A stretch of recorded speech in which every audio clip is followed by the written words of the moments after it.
Jiva Korja, hi everybody. Good evening to you. Good morning, good afternoon, wherever you are in the world. And happy Thanksgiving to all of our viewers from the US. I see Lisa from Washington is here, and the Nevada desert, Tyler, Sherry from New York, Aaron is from Bangkok. Great, that's even further afield.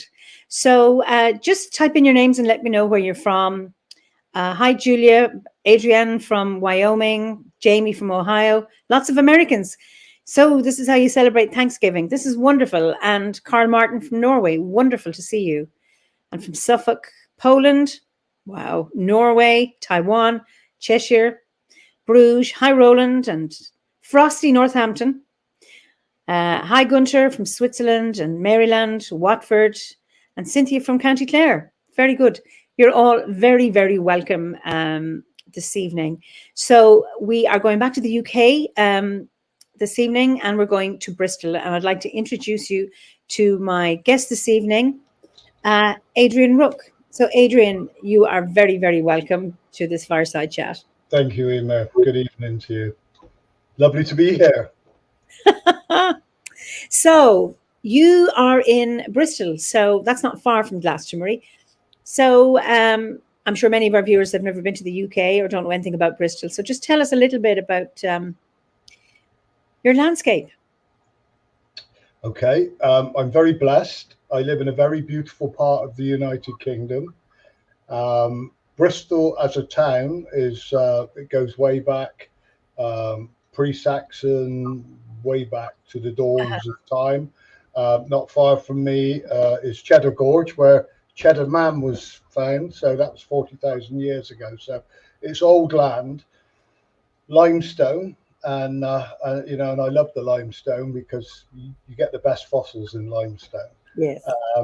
I'm also doubly blessed because where I live on the edge of Bristol, it's only 10 minutes, maybe 15 minutes in the car, and I'm at Stanton Drew Stone Circle, which is the second largest, actually, stone circle in the United Kingdom, but probably one of the least known. It's got three separate circles and a big long barrow. The long barrow's gone. They've only got the dolmens at the front now. But I'm very blessed to have that in such close proximity. And I have a relationship with those stones that goes back to when I was about 5 or 6. Because my uncle used to own the garage over the road, and so we used to go and visit him on a Sunday afternoon, and then I'd go out to play, and we'd always head across the road and find ourselves in the stone circle climbing over the stones, and it's drawn me back ever since. So I'm very blessed to have that on my doorstep, and of course now, you know, being a member of OBOD in druidry for many years, the Dabooni Grove, to which I belong, in Bristol, with Ronald and Anna and lots of other people, Liz Cruz, lots of other people that are well known in the order. And for many, many years, we ran rituals out there. Anna and Ronald ran rituals, and then they were very busy and they let it go, and I took over. So I do the solstices and the equinoxes, and a friend of mine does all the fire festivals. So it's been really lovely this year, after the whole strange COVID thing, we got back out there for summer solstice, autumn equinox, and we'll be out there for winter solstice. So it's a blessing to have that. Bristol itself is very cosmopolitan. People love it. They come from all over the world. We've got a historical harbour, lots of the SS Great Britain, fantastic museums. Very culturally, we're just having a massive extension on what used to be the Colston Hall, but now it's been renamed to something else. And you know, so we have lots of music here. It's a source of a lot of bands that start off here. So we have lots of local bands, and so music's a big thing in Bristol. So and history, you know, we've got great universities. So it's a lovely place to live, and it seems to be, you know, within 20 minutes I can be on the coast, if you call it that. It's actually the Bristol Channel, so you know, it's a bit murky and a bit muddy, but you know, it's still the coast. and another 20 minutes the other way, and I can be over the bridge and in Chepstow, South Wales. You know, all the beautiful hills and vales of that part of Wales down to Monmouthshire. So, you know, there's so many things, and like you said, I can be in Glastonbury in 35 minutes. And that pilgrimage up over the hill, I go through the Mendip Hills, which are old hills, and that's lovely. That's really beautiful. So that's a snapshot of Bristol. I remember the first time driving to Glastonbury. I was going to do a ritual and meditation workshop with Kate and Barry Riley, and Howard, my late husband, and the kids came with me in a camper van. And I remember going over the hill and then up, and then you come down, and then you see the Tor, and you're looking down on this valley, and it was just mind blowing. That's my favourite view, Eimear, in my life. That's my favourite view. As soon as I come round that bend, and you've got that whole expanse, and I've seen it shrouded in mist. I've seen it beautiful sunny days. I've seen it covered in snow, but it never fails to make my heart miss a beat. Absolutely. So I love driving. So if I take my camper over, you know, come over on the ferry, and to have that, and I'm always looking forward to it because I know it's like it's a wonderful doorway, you know, to be able to just go over the hill and there you are. And I know going to a gathering, and it's always just full of, I suppose, excitement and joy and fellowship and companionship, and of course we're missing it. But anyway, let's hope for next summer that we'll be able to do that. That would be wonderful. Yeah, without a doubt. So, tell us about you and how you came to druidry. I don't know how long you're in the order. Much longer than me. Yes, you are much longer than me. I think it's upwards of 30 years now. Yeah, that's longer than me. Yeah, when I joined, there was something like about 200 people worldwide in OBOD, and Philip was still, you know, the tutor for everybody in the Druid grade, and you know, I think there was about 5 tutors: Susan Henslow, Matt McCabe. Matt was my Ovate tutor, and now he lives just down the road. So I quite often, we were talking about Stanton Drew, I meet him in the Druid's Arms, and we'll have Druid burger and chips or something. It's not actually made of real Druids. We did chat. But you know, so we meet at the Stones quite often and just chill out, you know, and haven't done it for a while. I'm looking forward to catching up with him again. About me, well, I mean, I'll try and do an abbreviated story, Eimear, but if I go on for too long, just glower up, give me that look that you can do, and then I'll just shut up. You know, how can I say? I was born. You know, I had a lot of ill health when I was a child, and you know, I had gastroenteritis, scarlet fever, lots of things, lots of strange things. I had an experience, and this is only my own experience, and I'm happy to share it. People can make of it what they will. I never really felt like I was fully incarnated or that I was meant to be on this particular planet. And that illness and things didn't help because I was in hospital in an isolation ward for several months, and you know, it was bizarre. You know, it formulated part of my processes as I grew older and how I viewed the world. So my mum, bless her, blessings, mum in the other world.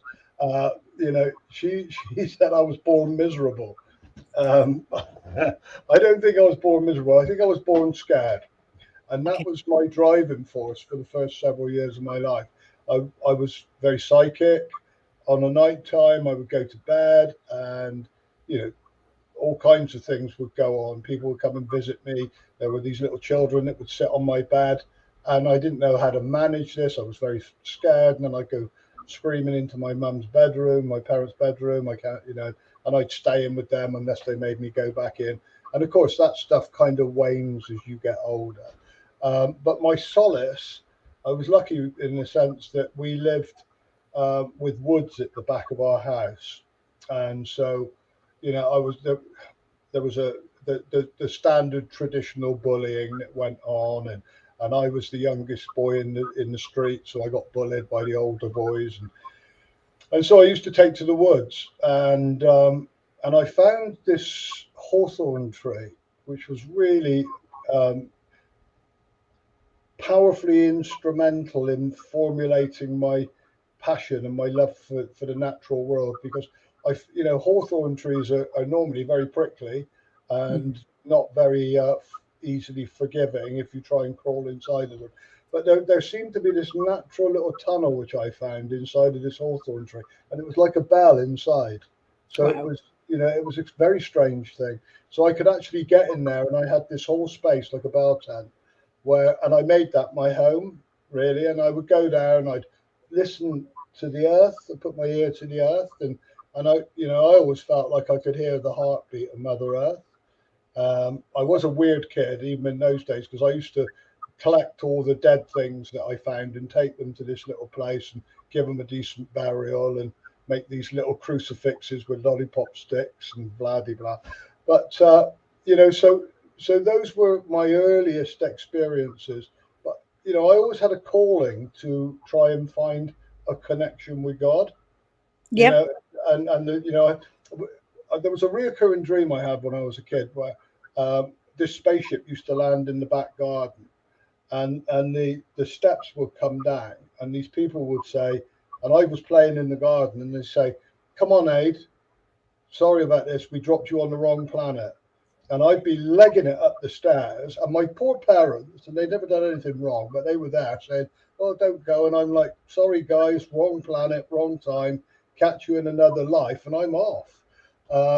So there was that sense of, and a longing to connect with God. I was fascinated with the concept of God. So I took myself, contrary to my family's experiences, I took myself off to a Pentecostal church. And I was a member of that church for quite a few years, and it was lovely. It was very happy clappy, and it did me. It gave me a sense of community, which I longed for, and identification in a longing to connect with the divine. Of course, as I got older, I started to notice certain anomalies in what people were saying and how they were behaving. And I had this thing one day during Bible studies, and I didn't realize it would cause a storm. I just came out with it. I said, "I think God's a woman." And that really didn't go down very well, but it made sense to me. If we were talking about an omnipotent force that was birthing universes as we were there, then the whole concept of birth and life, is associated, for somewhere in me, it was the divine feminine. And, I was encouraged to do extra Bible studies and never mentioned that again. It wasn't long after that we had a roving preacher in, and he started off with the Catholics. They were going to hell. So, pretty much the whole of Ireland would have been gone. Followed by, let me just, there's a strange thing can you still see me? I can, yes. I can hear you. Okay. Sorry, there was a weird thing that just appeared on the screen. Yeah, and then he listed everybody that was off to hell: the Hindus, the Sikhs, the Muslims. And I'm thinking, oh my God, that's pretty much. One of my best friends at the time was a Hindu boy, and I used to go to tea around his house, and I used to be absolutely fascinated because they had a statue of Ganesh in the porch, and they used to burn incense, and I thought that was really radical. And oh my God, and Shiva in the front room, and they're all off to hell. And then my social circle is suddenly getting smaller and smaller and smaller because everybody's off to hell. And then when he said everybody in the pub trade selling alcohol, they're all off to hell, that was my dad, my uncle, my grandfather, pretty much everybody in my family. And I actually stood up and I said, "This is a load of crap," and I walked out, and I never went back. And that was that. And so my dad had gone into the pub trade then. So throughout my teens, I have to say, I led quite a hedonistic lifestyle. You'd be surprised to hear, Eimear. I can't imagine, Adrian. I really can't. I'm shocked. Well, I come from a long line of people that can drink seriously large amounts of alcohol. So it was party on, and we did lots of festivals and fairs and drugs, and and that was my life as a teenager. But in amongst all of that, I never forgot that time in the hawthorn tree. So I would make brief forays into different little spiritual traditions and things, and then be drawn back into the wildness of life. And then when I got to 21, the universe stepped in, and I had a major heart failure. Wow. And I ended up on a life support machine in the Bristol Royal Infirmary, and they didn't think I'd survive. I actually overheard the surgeon talking to my dad, and they hadn't closed the door properly. And my dad was demanding to know what the chances were of me surviving this operation. The surgeon said, "You really don't want to know." And my dad insisted, and he said less than 20%.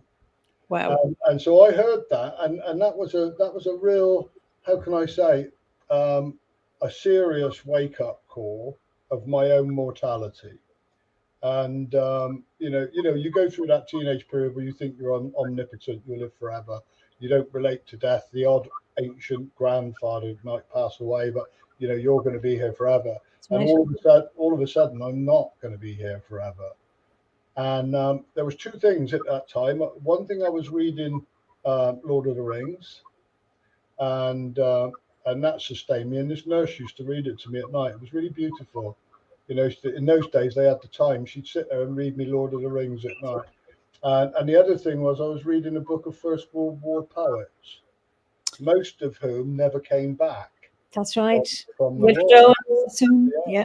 Endless young men that never came back, and just left their words as testimony to their experience.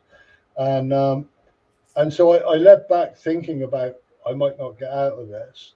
And then something happened. I had the first of many spiritual experiences, because there was something that just came to me, and it just said, there's no more relevance if you live to 80, 18, or 8 months. The experience is in coming here.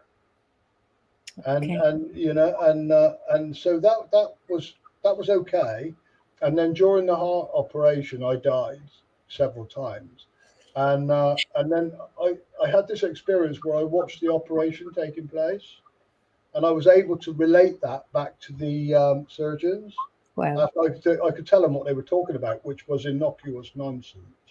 And I can remember thinking, well, really, you're talking about the cricket, and you should really be like, here I am, dead on the table, But that's what they do. They're in there for 11 hours. They're not going to be holding this profound energy all the time. They talk about, how's your mum? How's your auntie Flo? And all this stuff.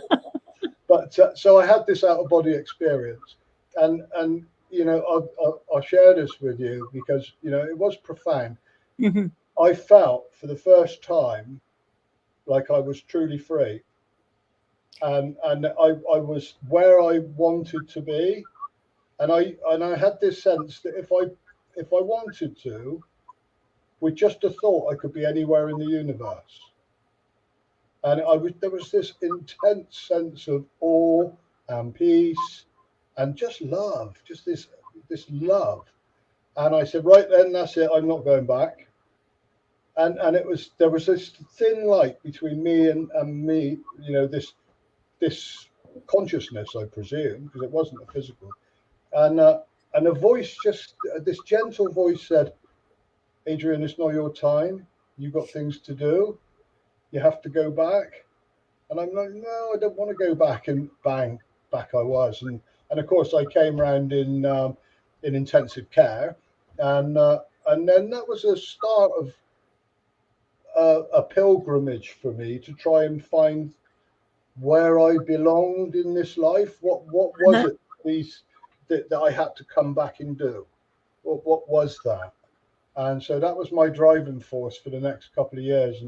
And I joined a Buddhist organization, did lots of chanting. It was wonderful. And then I went and joined a Native American Indian tradition that was working over here. and that was wonderful. And I met lots of lovely people, did lots of sweat lodges, and it was all really lovely. And I did lots of things. But for me, and only for me, it felt like I was at this wonderful party and I was just exiting the party, and I picked up a coat that looked like mine. And so I just threw it over my shoulders. And when I put it on outside, it was 2 sizes too small and it didn't really fit. Mm-hmm. And you know, the way I've worked through, you know, I know what that meant for me. I needed something that was rooted in this land. Yeah. And you know, and there was a sense of loss that came back into me around that time, and I started to drink and take drugs again, and that dominated a large chunk of my 20s. I have to be honest. Mm-hmm. I've come from a long line of people that can't drink safely, really, and so you know, and I ended up drunk one night. You know the feeling when you wake up one morning and you think, God, I don't know what happened last night, but I know it wasn't good. Yep. And I had that feeling, and I thought, well, what did I say? What did I do? Well, I'd actually bought a fruit and vegetable shop. Okay. That wasn't my intention, Eimear. I was actually going to go to India, but How you contrive not to let yourself go anywhere, either off the planet or out of the country. my dad was so worried about me going to India with my heart problems that his friend was selling his fruit shop. So he invited me round to his pub. You know, we all had a really good drink. And somewhere during the course of the evening, it was decided that, you know, I'd be better off going to Bristol Fruit Market rather than going to Delhi. So that was the end of that, because I used all my money to buy this fruit shop, and I went with it, and that was just, you know. And then not long after that, I got married to my wife, had children, so I had responsibilities to them financially. So I stayed there for a while, but you know, it was never. I knew it was not me; it was what I was doing temporarily until I could do something else. And so this every now and again, I go on this quest again, and then, you know, I get drawn back into the mayhem of my inner life and the chaos of my outer life, and then I had to. When I was a child, I can remember seeing druids on the telly. We had a small black and white telly, and they used to show the summer solstice, Mm-hmm. and it was the ancient order of druids with their wimples and their wonderful matching regalia. And even as a kid, I can remember thinking, oh, who are they? And then I started to get this reoccurring dream about druidry, about these druids. And I thought, well, there's something driving me to this. Where do you find druids? And in Bristol, they had the Druid Friendly Society. Well, I didn't realise it's actually a charity which does charitable things. But I went and knocked on the door. I said, "Can you direct me to some druids, please?" And this lady was ever so sweet. She said, "Oh," she said, "there were druids here about 80 years ago." She said, "But then we became a charity." She said, "I honestly don't know where you'd find druids now." And you know, trying to find a druid in those days, it was a bit like the Masons, really. If you didn't know one, you couldn't get in, and I didn't know anybody. And I'll finish with this, because you know what actually happened was I consciously put out there, how can I find these druids? I know they're here, and I know I need to find them. How do I go about it? And a few months later, a lady that used to use my shop, and we used to talk about esoteric ideology and stuff like that. And she was really sweet, and she brought me in a predictions magazine. And you know, I'm not very good with astrology because I'm dyslexic, and the whole thing, it gets so big, you know, different houses and this and that, and my head starts to melt. So you know, I probably wouldn't have read all of it. I would have read some of it, but I wouldn't have read all of it. I was walking out to my office, and another customer came in the shop, and I threw the booklet onto my office table, went back down the shop, served the customer, came back out, And there was a tiny little advert about this big, and it said, "Are you interested in a revival of native English spirituality and druidic practice? If so, contact PO Box 133." 133, Lewis.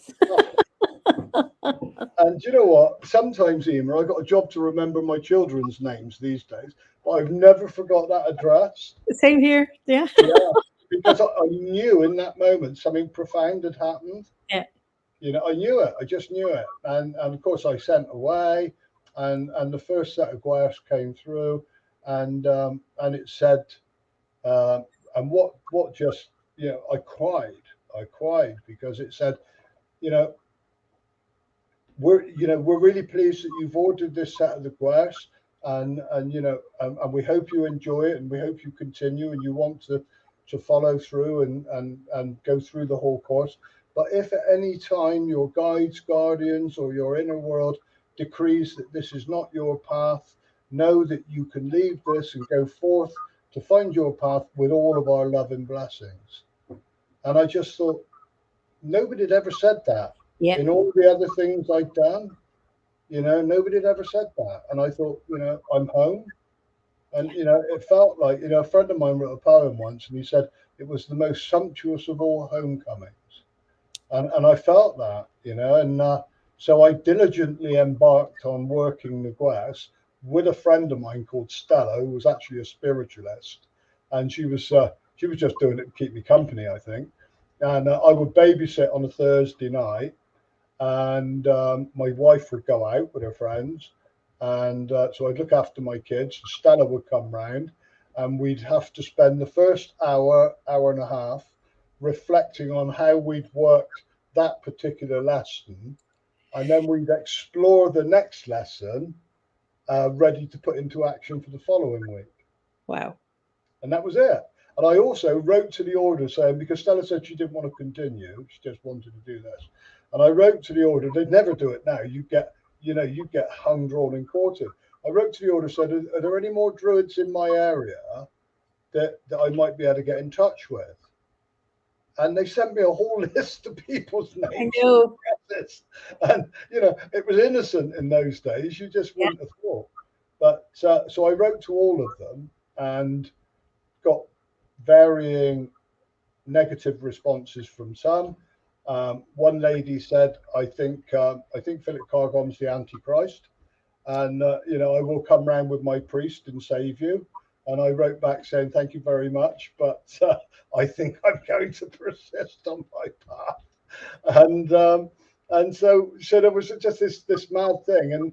And then months later, there was an advert in Touchdown saying, you know, if you're in OBOD and you live anywhere in the west of England, the one address they forgot to send me was Julie Britton, and she had a grove going. And so I turned up on autumn equinox, and that would have, oh God, 94, something like that. And that was the same night that both Ronald Hutton turned up for the first time, and JJ Howell turned up for the same time. So the three of us all rocked up as baby bards for the first time. Wonderful.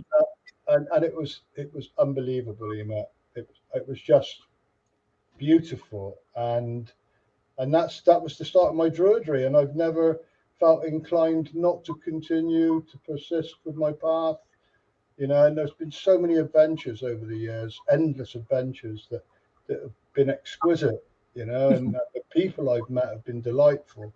So I'm so grateful to that lady that brought in that copy of Predictions magazine. That's wonderful. Hannah has a question. Does your druidry ground you? Oh yeah, very much so. Very much so. I think you know, having a problem with alcohol and drugs very much ungrounds you. Carl Jung said that you know, alcoholism and drug addiction is a low-grade spiritual quest. You're trying to connect with the spirit, but you actually connect with the spirit, you know, the spirit of alcohol, and not the real spirit. Yep. And you know, I'm not anti-alcohol at all. I think alcohol's wonderful for those that can use it safely. But for me, it takes me off down a blind alley. So, it's been many years since I drank. I stopped drinking just before I came into druidry, and druidry has been my anchor, and I work it. And perhaps in the early days when I was still in the fruit shop, I would go to my fruit shop every morning, and I would pull up, and before I did anything else, I would go into the shop. I'd cast a circle. I'd bless it with water and fire, and then I'd call in the 4 time actions, and I'd sit in the middle of the circle for 20 minutes. And it was lovely. I mean, it was a really good spiritual practice. And maybe I should do that again, because, I don't do, my druidry isn't, I have to be doing that all the time. My druidry now, I mean, I love my garden. I've got a stone circle in my garden. I think my druidry is permeated into me now, and it is part of everything I am and everything I do. So I'm blessed with that, and I managed to get out of the fruit shop, and I had it up for sale for 2 years, Eimear, and nobody. I mean, there'd been a whole financial crash, and nobody was buying small shops, and Susan Jones. Some people will remember Susan Jones. She used to be the tutor coordinator, and beautiful, beautiful lady. And she said to me one night at the Druid Grove, she said, "Well, if you want to get out of the shop," she said, "perhaps you need to do a ritual, and thank the shop for everything it's done. Ask it to let you go." And I thought, and to be honest, I was a little bit scared of Susan, because part of me thought, oh yeah, if it was only that simple. But the other part of me said, oh yes, Susan, I'll give that a go. People pleasing. And so I was thinking, shall I? But the next morning I rocked up with some incense and some water, and I did a whole ceremony and said, look, thank you. You've provided, a source of income for my family to grow, and for me to have this period of time to stabilize myself, and now I need to move on. I need to be doing something else. I mean, you couldn't make these things up, because the very next day I went to the fruit market, and this guy who'd been serving me with flowers and stuff for years came up to me and he said, "Is your shop still up for sale, Aid?" And I said, "Oh, it is, Bob." He said, "Well, I don't actually want to buy it." He said, "But I'd like to lease it off of you for 5 years. I've just been made redundant." So within 10 days, I was out of the shop after that ritual. Beautiful. And that was when, I went back to, I did lots of things then. I was still involved with the spiritualist church, and I trained as a healer. I did Reiki. I did Indian head massage diplomas and lots of other things. All holistic stuff. I loved all that, messing with potions, like aromatherapy mixed in the oils and all that. I loved it. So I did that, and I did that for a couple of years. And then, my hands collapsed. I had carpal tunnel in both hands. So I had to move away from that. But at the same time, I'd embarked on re-educating myself, and I was going back to college and university, and I ended up studying counselling, Rogerian person-centered therapy, and I ended up going to Bristol University, getting my qualifications, and subsequently I spent the last 20 years, up until 6 years ago when my heart collapsed again. I spent 20 years initially working as a therapist in a rehab, and then becoming the head of the primary care department. And then my heart failed, and so I came out of that. And now I've got a little therapy room down just 10 yards from my door here. And I've got this lovely little therapy room which doubles as an Airbnb on weekends.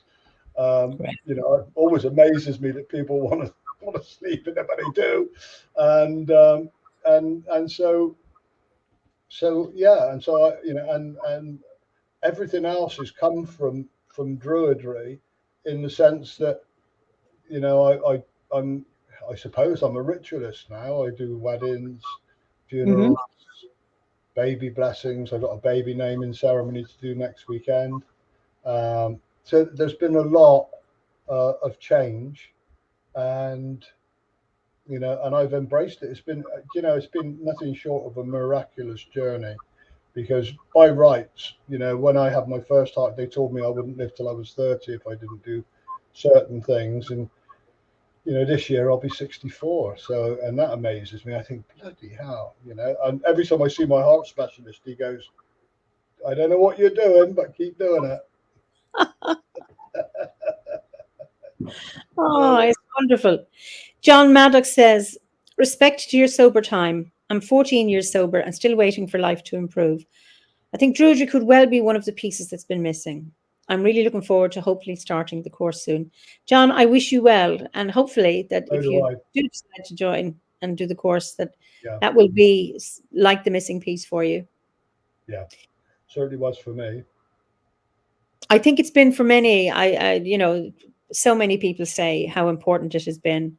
Yeah. My guest last week, Gail Ellis, she was talking about, because she was diagnosed with cancer in 2021, breast cancer, and how her druidry helped her. And even before that, getting rid of a mask that she'd hidden behind for so many years, it allowed her. And when, you know, everything fell around her life during the ovate grade, and that sustained her to move on. And also the practices, you know, the meditative practices helped her right through her journey with cancer. Yeah. You know, just there are too many examples for me not, and I know it in my own life, how it sustained me and still continues to sustain me. Not to know that, you know, that it's that you know, 6 years ago when my heart failed again, Eimear, you know, my heart specialist, he fixed a date for the operation, and he did all the pre-operation tests, and then he said, he contacted me and said, look, I'm cancelling the operation. I can't get you through this. Yeah, I just can't get you through it. You know, it will be tantamount to me murdering you, because you won't survive. And he said, I want you to just take this medication and we'll see how we go. And, you know, I had 6 weeks. He was a lovely man. I had 6 weeks of the medication, and he gave me his phone number, and I phoned him up. And I said, do you know, Mr. Yateman, I can't live like this. You know, I either live fully in this world, in this incarnation, or I'm all right to exit it. You know, and you know, it's not in your hands, it's in the hands of the gods. You know, the divine mystery. And if I'm meant to come through this operation, I will do. And if I'm not, then that's not your fault. But I don't want to live like this. Do the operation. And he did. And he did the operation, bless him. And you know what? Kieran Sibley, some people will know Kieran. Yeah. Very naughty, because I was being very quiet about this whole thing. And then he blasted it out over the internet and said, Adrian's having his operation at such and such a time, you know, send him some love and blessings. And you know what? You know, people all around the world in OBOD, Australia, New Zealand, America, the continent, they all had little ceremonies and rituals for me at that time. And, you know, I know that that was what made the difference. And one guy, a Belgian chap, I shan't name him, he might be embarrassed, but, you know, he was in Thailand, and he came to a workshop that I did with JJ. And something, I felt moved to give him a swan's feather, and he cried. His father had died, and the swan's feather, his father used to tell him stories of swans, and so it was a message from his dad. And he was in Thailand, and he went to a Buddhist monastery and said, you know, at such and such a time, a friend of mine's having an operation. You know, and this monk said, is he a good man? And he said, he's a very good man. He said, well, come back in 45 minutes. And so he went back in 45 minutes, and this monk rang a bell, and all these 12 monks or so came down, and they all sat in a circle, and I've got it on my altar, this little Buddha, and they covered the heart with gold leaf, and they chanted for my well-being. you know, and I felt all of that, you know, I felt all of that, you know, and that was the difference for me between, you know, not making it and making it, was all that love and that beautiful energy coming from all around the world. So, you know, we are all, you know, it's not just an order. We're, even people we don't know, we're intrinsically connected by a love and a reverence for nature, but also a longing for, you know, human beings to be able to manifest their best in this life. That's right. And I remember that time. I remember seeing it on Facebook. And Sal from Ulster says, during that time of your health failure, many of us held you so very strong. This is before you spoke. She'd written this earlier. So very strong in our powerful intentions each day during your recovery, always connecting with you in humble spirit. Thank you. Yeah, bless you. And then I think you may have already spoken. You may have already answered this. Hannah says, do you think druidry helps one come to terms with one's own mortality? Well, it certainly had. Well, my own life experiences helped me connect to my own mortality. You know, I personally have had a variety of different experiences that have showed me that this is just part of an ongoing journey. You know, I've got no doubt whatsoever that we are, you know, we're multifaceted beings that, you know, when these atoms decide to disseminate and become something else, there's a part of us, the consciousness that continues. You know, I've also studied hypnotherapy and you know, I've had some regression hypnotherapy and, you know, we've done this before and maybe we'll do it again. But I have no doubt that, you know, this is just a small, tiny little part of an eternal expanding journey. There's a lovely poem that I've got that I might read if Yes, please do. That would be lovely. it's if I can find it on this desk. Is it one of your own? No, this was I don't write that many poems. I wrote one for Stanton Drew well, I do write poems, but not for public consumption. But I wrote one about Stanton Drew a couple of years ago. I might read that if you want me to. But this is called My Law by Tieni Ranaperi, and I collect lovely spiritual verse. It's been part of my job because, you know, I worked as a 12-step therapist, which, you know, the 12 steps of Alcoholics Anonymous. Encourage people to find their own connection to a higher power, whatever that higher power is, you know, and they, you know, it's a higher power of your own understanding. But, you know, I found this, and this, I think this is beautiful. This is attributed to Amari. The sun may be clouded, yet ever the sun will sweep on its course till the cycle is run. And when into chaos the system is hurled, again shall the builder reshape a new world. Your path may be clouded, uncertain your goal. Move on, for your orbit is fixed to your soul. And though it may lead into darkness of night, the torch of the builder shall give it new light. You were, you will be, know this while you are. Your spirit has travelled both long and afar. It came from the source, to the source it returns. The spark which was lighted eternally burns. It slept in a jewel, it slept in a wave, it's roamed in the forest, it's rose from the grave. It's took on strange garbs for long eons of years, and now in the soul of yourself it appears. From body to body your spirit speeds on, it seeks a new form when the old one has gone, and the form that it finds is the fabric you wrought on the loom of the mind from the fibre of thought.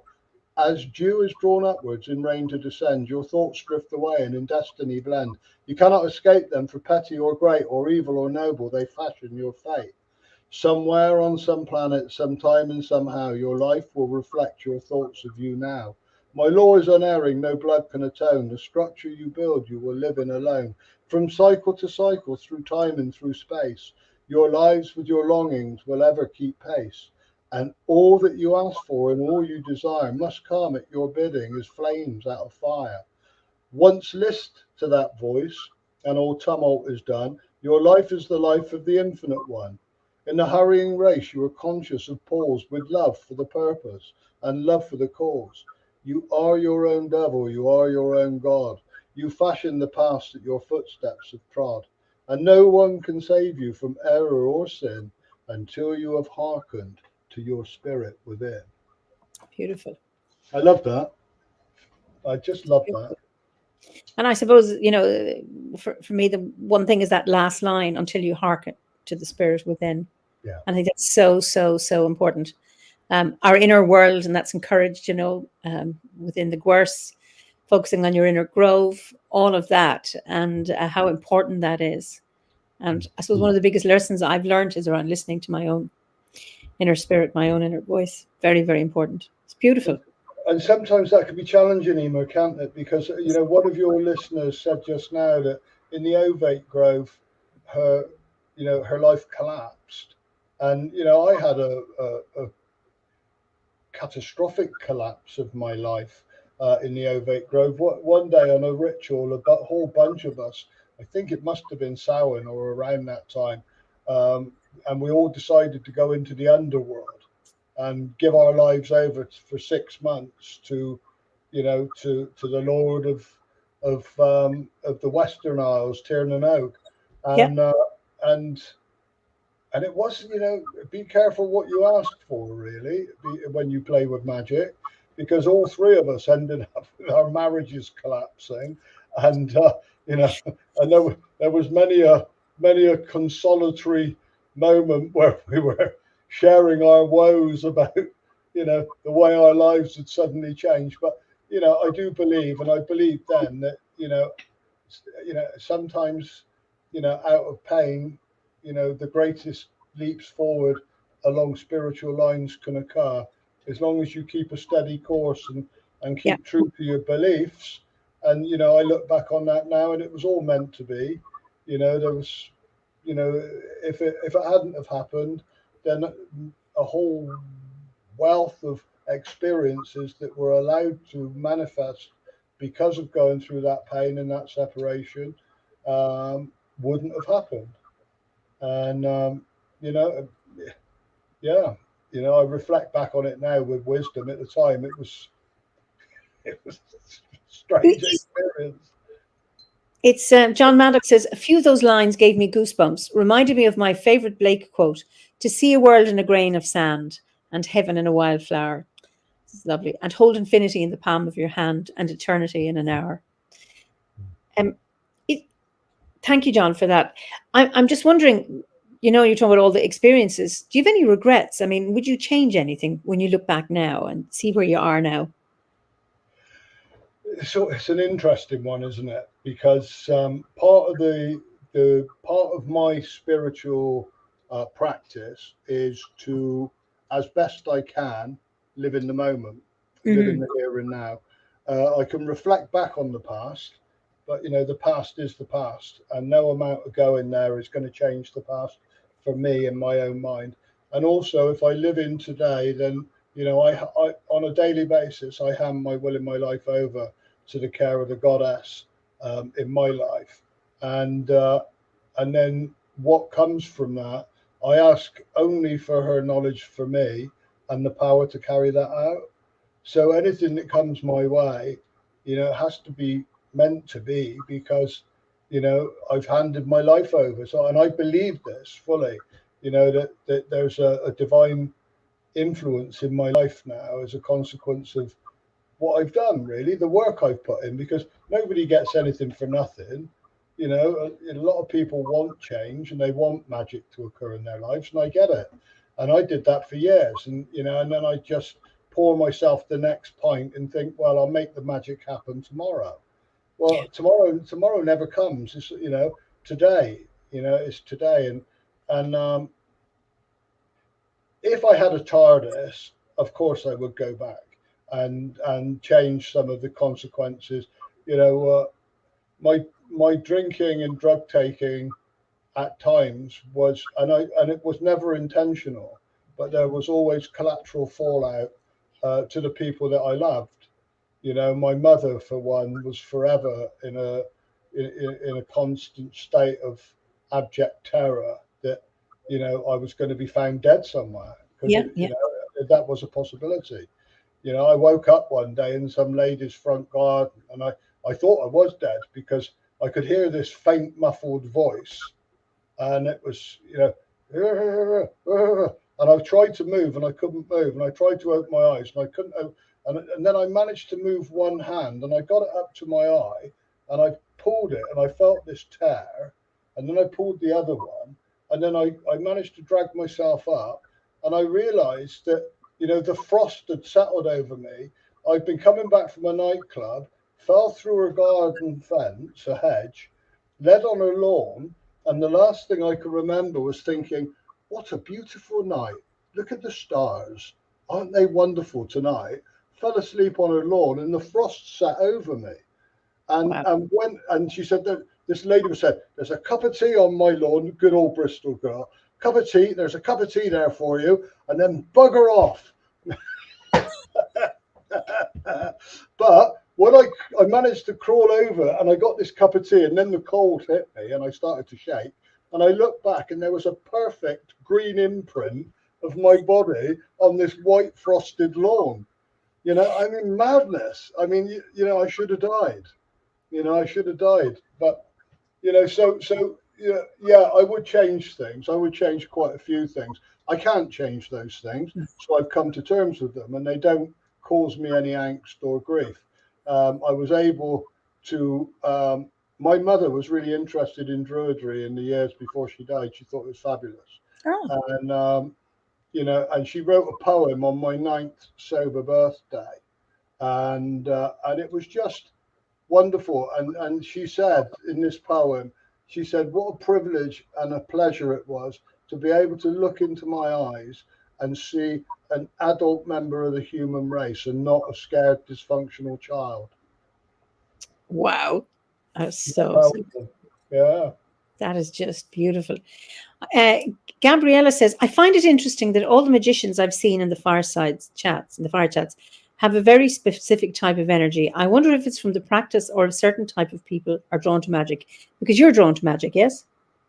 I am drawn to magic, yeah. But there are many different kinds of magic.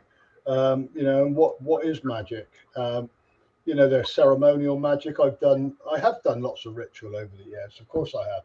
And I've had some incredible experiences that you cannot consciously or intellectually define, because they defy normal experience and expression. So they were magical events. Mm-hmm. I've had to put myself in the place for that to happen and do the groundwork and sow the seeds for that to flower and blossom and for those events to take place.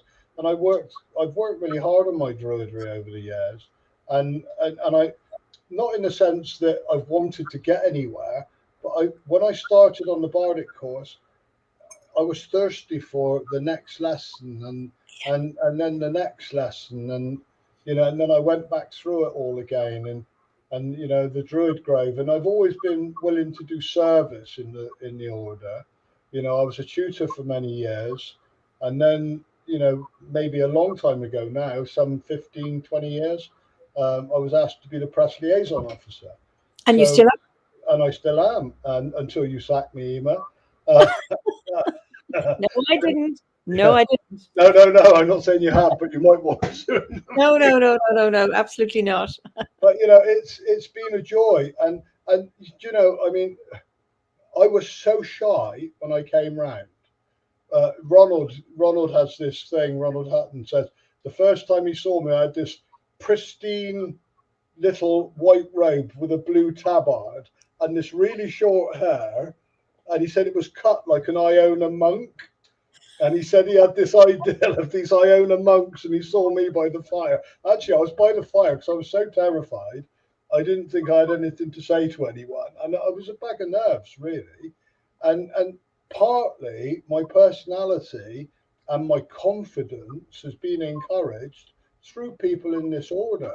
Ronald Hutton, Philip, asking me to do things that drew me out of my comfort zone and put me like in a what? position. What like what happened? One of the first things, I mean, it's my life's always surrounded by a certain amount of chaos, so I must be invoking that. But Ronald asked me to talk to the Students' Union about paganism at Bristol University, and you know, I never say no to Ronald, because you know, I adore him. he's so wonderful, but he's like, you know, I have to, he's like my dad, really. I have to please Ronald. And, you know, he's been an inspiration and the greatest teacher, actually. But he said to me about doing this thing, and I said yes, then worried about it incessantly for weeks until the date came round. And because I overcompensated, I got this whole flip chart presentation, and I'd written down all the historical references to druidry, pre-Roman, ancient Greek, going right the way through the Roman era to the 1700s when the resurrection of druidry came round by, you know, various Christian priests. I had the lists of, and I had all this out on these flip charts, and I got to the Students' Union, and they were all there, all the students. I thought, oh my God, I've got to go to the loo. So off I went with my flip chart under my arm to the loo, came out of the bloody loo, left the flip chart behind, went upstairs, realised I hadn't had the flip chart, went back downstairs. In the meantime, the janitor had gone in to make sure the toilets were all okay, picked up the flip chart and cleared off with it, not knowing what it was. And I'm up there, and this endless hours of preparation was gone. And I said to, and Ronald was there, and he said, Adrian, you know this stuff. Speak from your heart. Speak from your heart. And that's what I did. I just spoke from my heart about what druidry had given me to that point, and, you know, the 7 gifts of druidry, and, you know, how druidry encourages us to be the best version of ourselves that we can possibly be. And it was lovely. And that was a huge confidence lift. And then Philip asked me not long after that to do an opening ceremony in Islington for a band called Imaginary Kingdom. And, and it was, they were an Australian band, Tim Finn. I think they were quite famous in a different band, and he was starting this other band. And anyway, they started out in Australia, and they'd had an Aboriginal blessing, and then they'd gone to New Zealand, had a Maori blessing, then they'd been to the States and had a Native American, and they wanted a Druid blessing on stage.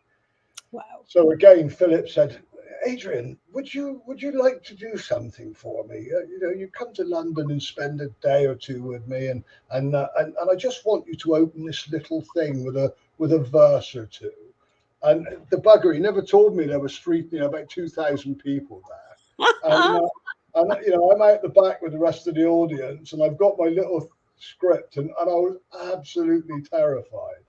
And it was really funny, really, because you know, I've gone out on stage, and the band behind were blacked out, and I had to call in the 4 directions, and then I had to call in the spirit of this guy's mum, and then right at this particular point, the lights came on, and I disappeared in a puff of smoke, and the band just and they were off, and I did it. And it was little things like that that helped my confidence grow. And what was funny afterwards, what made that, and Philip will kill me for this, but he disappeared. I couldn't find him or Steph or the girls. So I'm looking around, wandering around, and I found them upstairs, and Philip was led on a table. And it looked like Steph was doing some surgical operation on his head. And it was the strangest thing. And I thought, oh my God, what's going on? And I said, what's up, Steph? She said, Philip's got his, she said he put in earplugs because he doesn't like loud music, and it's gone in too far, and I'm trying to pull it out. So she had a pair of tweezers pulling out his earplug. And I thought, this is about as surreal as it gets, like, you know. But I had a lovely weekend with Philip, and then my confidence grew again, and you know, and little things like various people. JJ has been a great influence in my life. You know, he's been a dear, close friend, and you know, he's like a soul brother, and you know, lots and not too many people to name. You know, if you start naming people, then you leave people out. But you know, the people I've met in druidry have been delightful, and they've all added to my life experience, all of them. Oh, and I so understand that. I mean, it's for me, it was like a second family, and you know, being an Irish Druid, going over to Britain, and I know it's an international order, but I suppose in my earlier connections with the order was through just going to England, and obviously it's expanded since, and then I've discovered that druidry, OBOD, has different faces depending where you are. Yeah. You know, it seems like there's not quite different dialects of druidry, if you were thinking about it. It's just, it has a different, the flavors are different, or the textures are different depending on where they are, and depending on the climate, and depending on the language through which it's expressed. Yeah, definitely. And that's another blessing that's been in my life, because many years ago,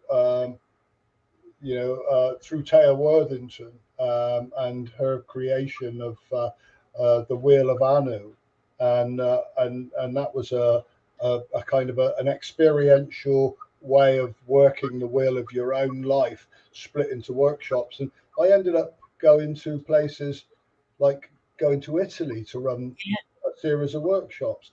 I went to Holland to run a series of workshops. I've been to Belgium running workshops and camps, and JJ and I ran a camp on an Italian mountainside, and that was madness. You know, I'd signed myself out of hospital. I'd had a heart episode the day before, and the guy said, well, we're going to keep you in for a week for observation. And I said, well, you can't. I said, I'm running a workshop in Italy. And he said, well, where is it? I said, well, it's in a retreat centre. He said, well, don't go putting yourself under any stress. He said, because we don't quite know what's caused this. And so I told JJ, and we're on the plane over to Italy. And then Hagal and the gang picked us up, and they just drove us to this mountain, right up this mountain. We were like 7,000 feet above sea level or something. And then all these tents came. We thought we were in a retreat centre. And then all these tents came out the back of this van. We had to walk 3-4 miles over this mountain to this valley, pitch these tents, and the wind and the rain, and it was howling. And I'll never forget for the rest of my life, JJ doing a guided visualization, me banging the drum, pouring down with rain, 25 Italian druids hiding under a tarpaulin. You know, that's all they had. There was no cover. They were all led under a tarpaulin. Even the central fire got blew about 30 feet away. And it was like, and they all disappeared off into their little tents. And JJ and I had a tent together, and we were led in bed. And I said to him, I said, JJ, if my heart specialist could see me now. And we were absolutely cracking up. We were crying with laughter. And JJ said, well, it can't get any worse than this, can it? And then the tent snapped and it fell on top of us. but you know what? The next morning, everybody was so forlorn because nobody expected it to be as rough as this, except for Hagal, who planned it all. And and it was. And then I said to JJ, "What are we going to do?" And everybody's looking shell shocked. And I said, "Well, let's do the dance of life." And we'll just start from there, and we'll see what we can do. And we started doing the dance of life, and we said, come on guys, really get involved here. We're druids. We'll call out the sun. You know, the sun's going to shine on us because we're druids. It is Italy. And it was literally pouring with rain at the time. And it was one of those moments. It was priceless because the sun came out. And it came out in a blaze of glory, and we had some wonderful days on that mountain, and it was just exquisite. So, how would I have experienced that if I'd never discovered OBOD?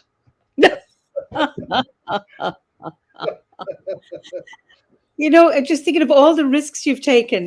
When your surgeon didn't want to give you do that surgery because he was afraid you wouldn't make it, and then giving some meds to see, and then you go, I don't want to live my life, being frightened and just taking these pills just to keep you ticking over, and then you take the risk and have the surgery, and then you go on this mad trip up the mountain. So there's loads of reaction to your to your story, Adrian.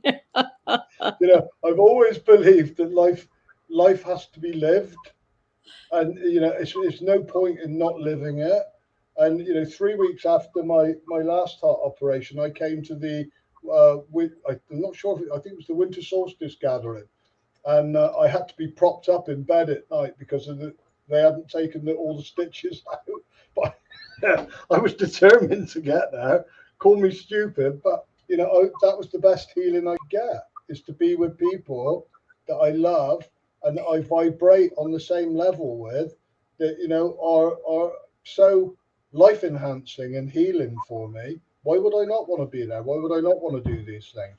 And I've always said now, I mean, one day something's going to take me out, but I hope it's in the middle of a ritual or up a bloody mountain somewhere, rather than, some innocuous kind of quietly slipping away in some bed.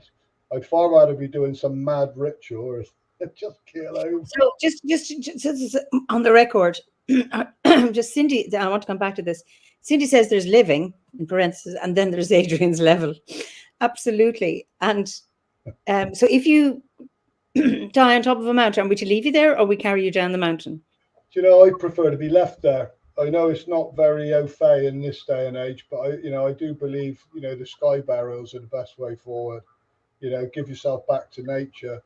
That said, I've got I'm not sure if it's a past life thing or whether it's because I've had so many MRI scans and, other experiences. I don't like the thought of being buried. And okay. Yet, that would probably be the obvious way to utilize. I was reading something today. This guy's developed these coffins in Holland that turn you into a big giant mushroom spore. Yeah. And I thought, well, that sounds pretty damn good. I should do some research on that. And you'd be the first big magic mushroom. What a way to go. Okay, yeah. What do you want to come back as a magic mushroom? Anne Beers says, Adrian, you're exactly how I imagined Gandalf when I first read Lord of the Rings, age 13. A magician indeed, with the most wonderful energy. Thank you so much. Oh, bless. Thank you. Thank you. Oh, that's just... You don't want a Viking funeral, Gabriella suggesting that.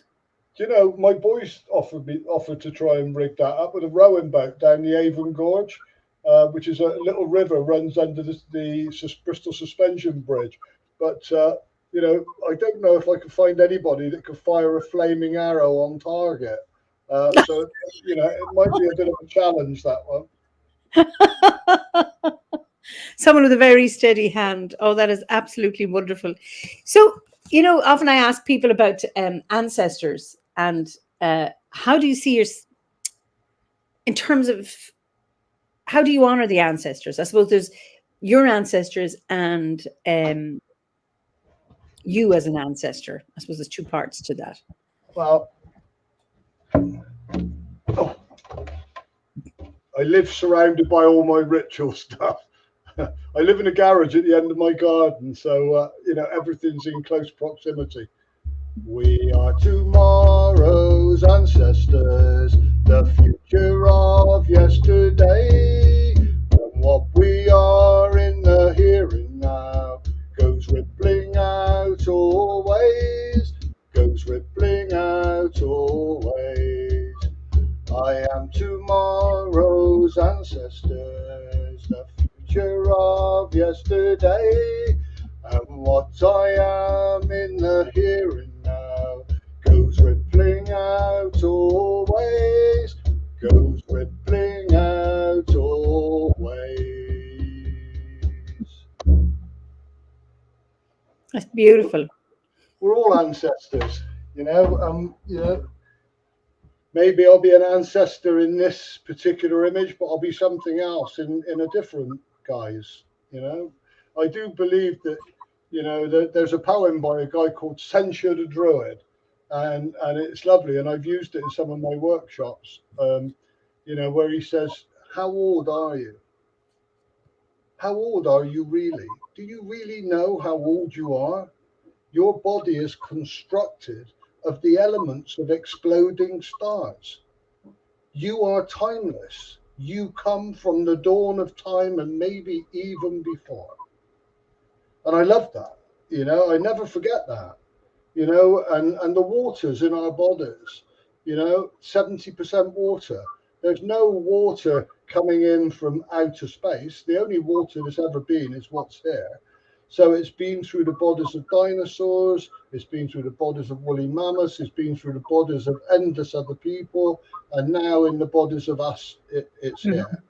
And if we believe, science and spirituality are coming together in a way that is never done before, which I think is incredible for the hope for the future of mankind, and and water has memory.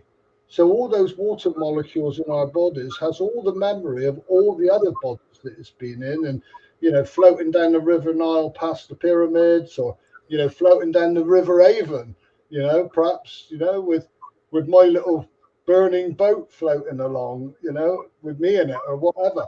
But we are miraculous creatures, and I remind myself of that on a daily basis. And we can't always be spiritually uplifted, and sometimes life's tough.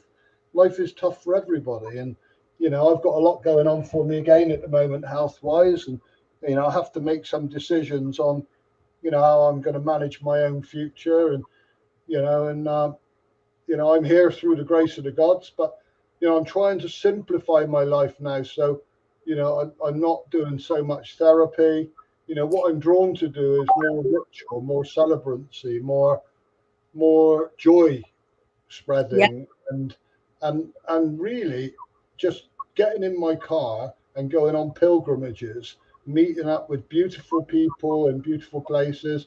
I mean, some of those times we've come to your house, Eimear, it's been just a delight, isn't it? And that in itself, that's a whole story, isn't it? Bloody the last of the summer wine goes to Ireland, really.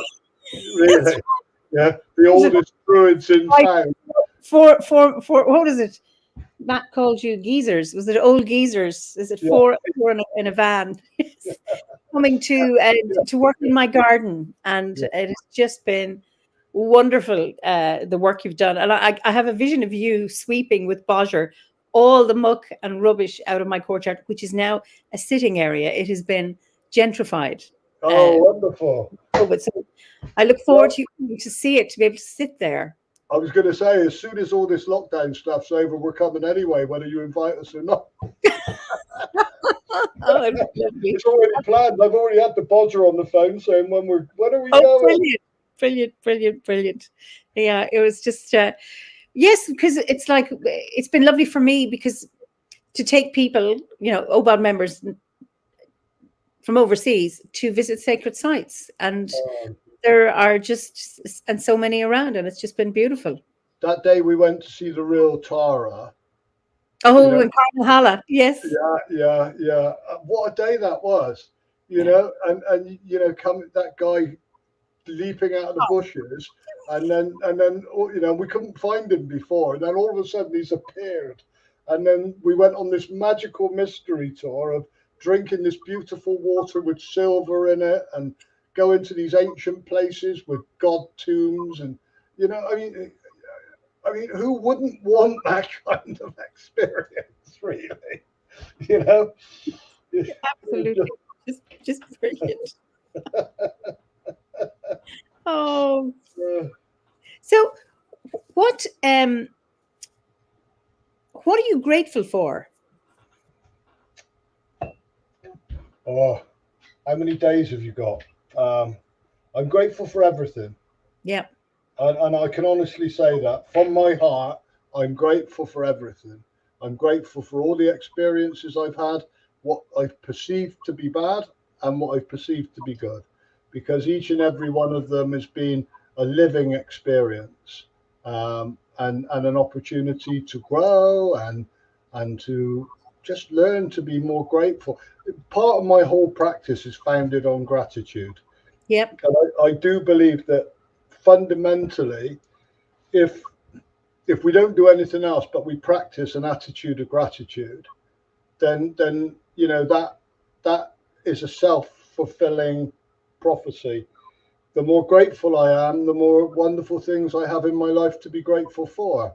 And I took my grandson, and he's 13 now, and I took him to his first a White Horse camp this year, which used to be the OBOD camps, but they're now called White Horse camps, but it's all OBOD members pretty much.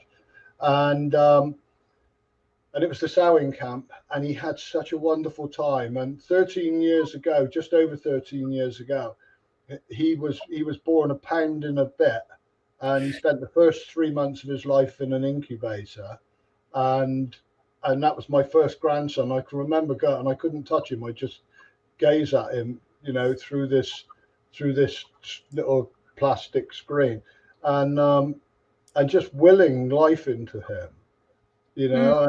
And I swore at that time that, you know, if he lived and he came through it, you know, I tried to be the best I could be in his life. And, you know, and he absolutely adores me. And he comes down here and we do sacred singing together, and, you know, singing away, you know. And a couple of years ago, he came to Stanton Drew for a solstice ceremony, and I was in the middle saying something reasonably profound, I presume. Of course. And then I felt this tugging on my side, and he'd actually got away from his dad, and because he doesn't walk very well. He can walk. He wasn't supposed to walk at all, and we raised nearly £70,000 for this operation for him that severed his spine and reattached different nerves, and so he can walk. In fact, we raised double the amount, so we paid for another little boy to have the same operation. Wonderful. And then he was in a sarcophagus for 8 weeks, not allowed to move, and his bravery. And not once have I ever heard that boy say, "Grampy, why can't I play football?" You know, he's never said that. And he came out into that circle, and I felt this tug, and then I looked down and I said, "Yeah, Jack, what do you want?" And he said, "Grampy, sing Rainbow Warrior." And I said, "We can't sing Rainbow Warrior. That's not in the script." And of course, everybody in the circle said, "Sing Rainbow Warrior." "For God's sake, sing bloody Rainbow Warrior." So I had him on my shoulders, and we were singing Rainbow Warrior. Can you sing it? I don't know it. Hey ho. No, that's the wrong one. I was born on the seventh wave. Hey ho. And my path is a rainbow path. Hey ho, hey ho. From the stars to the earth I come. Hey ho, a rainbow warrior. I am a rainbow warrior. I am. And that was his favourite, and he's changed that now. He's got other favourites. But yeah, we sang that, and then, you know, at the end, I had him on my shoulders, and we led a circle round. JJ led this circle round of people weaving in, and he was right in the middle on my shoulders, and we were singing, "Round and round we go, we hold each other's hands. Round and round we go, we hold each other's hands. Weave our lives in a circle, our love is strong and the dance goes on. Our love is strong and the dance goes on." And that's really, what more do you need in life? You know, all of us together, our love is strong and the dance goes on. I love that chant. Absolutely love that chant. Yeah. Right. Ferdiot, who was a guest, Ferdiot McGowan, who was, I guess, in September, I think. Listening to you both giggling away reminds me of all the laughter and joy we missed with the gatherings. This fellowship is definitely one of the blessings of druidry and OBOD. I couldn't agree with you more, Ferdiot. And I suppose I don't often laugh, like giggle at this on the screen. Usually the giggling happens, you know, when you're in. Well, my daughter used to say, when you're in real together, and it's just lovely to have. I've seen you giggle when we've all been in your kitchen trying to construct a mill. Me, the Bodger, Arthur. Oh, good times. A lifetime of good memories, you know, and you know, I'm grateful for that. You asked me what I was grateful for. I'm grateful for the people that the universe puts into my life. I'm grateful for my family that I love dearly, and they love me. I'm grateful for the opportunity to wake up in the morning. You know, each day I wake up, I connect, and I say thank you for the opportunity of another day, and I'm grateful. You know, you had Joe on a while ago, and you know, I'm grateful to have Joe in my life as well, and you know, she's been amazing. Like, you know, if you saw the amount of herbs I take on a daily basis, you'd think I was a rhinoceros or something. Like, you know, it's a bag full of bloody herbs. Like, you know, it takes me about half an hour to go through them or take them. But you know, that's keeping me going. You know, natural herbs, natural plants. You know, that keeps me going. You know, my carving, I love carving. I carve these little owls incessantly. I don't know why. I started carving those when I was in the Bardic grade, and I never stopped. You know, I'm grateful for living. I'm grateful for living here, and I don't think, you know, we always reflect on how difficult it is for people living in lots of other parts of the world. You know, their kind of their story, their narrative's different to ours, and it's harsh. And I'm aware that you know, we're not all blessed to live in a green and pleasant land. So yeah, I'm grateful. I'm grateful to Philip, love him to bits. Oh yes, for his vision, and and actually doing something that probably at the time sounded quite insane, really. You know, let's start a druid order. Oh yeah, well one day there'll be nearly 30,000 people. You know, Philip said to me he thought it might be interesting to, you know, perhaps 100 people, maybe 200 people, and here it is now. And you know, and you know, I went to Sweden with Philip a couple of years ago to the European convention over there, and what an adventure that was! How amazing, you know, we're rocking around Sweden together and just having a lovely time. And you know, I've been very blessed, and you know, not everybody gets those chances, and you can't all join OBOD and suddenly go onto a mountain in Italy. But that's just been my story. I suppose I've made it happen. I haven't been to Scandinavia, but when you were in Sweden, JJ and Matt and Fleur and I were in Germany at the German gathering, and remember we had there was a ritual going on in each of the places, That's and right. it was quite beautiful. So yeah, Susan Jones is here, and she said she's grateful to you too. Bless you, Susan. And Roland from Belgium says, I'm grateful to knowing you, Adrian, and Eimear and Druid family. Absolutely. So it's just Salve says Adrian's infectious, jovial nature is intoxicating. So Bless. And Jules says, this is interesting. I don't know if she deliberately wrote this. It's been a wonderful, uplifting firestorm chat. I'll settle for that. Just brilliant. Love to Roland, and you know, he was the guy that got me the little Buddha with the gold heart. So you know, I'm grateful to him for that, and I'm grateful to Susan for all the teachings and for the lessons in endless service that she did during those years that she was. Oh, absolutely. You know, wonderful example of, you know, service in the order. You know, just great. It strikes me that I want to come back to somebody has a question about the spiritual practice of carving, but I want to come back just when you say that, the amazing people who have given to the order, it's incredible, and how people do amazing things. And it's not through, oh, okay, I'm in a position of power, or you're in a position of power, or somebody else in a position of power. It's not about that. It's about people take on roles of responsibility, who are asked and have incredible generosity to give to the order, and how important it is. And sometimes I've come across, you know, volunteers and other organizations who may not have the same motivation to do things, but I don't know what it is about OBOD that when people take on a task, they do it. You know, that it's something that's really, really important, that they have some imperative to carry out this task, whatever it is, and to give in such a generous way and in such a conscientious way.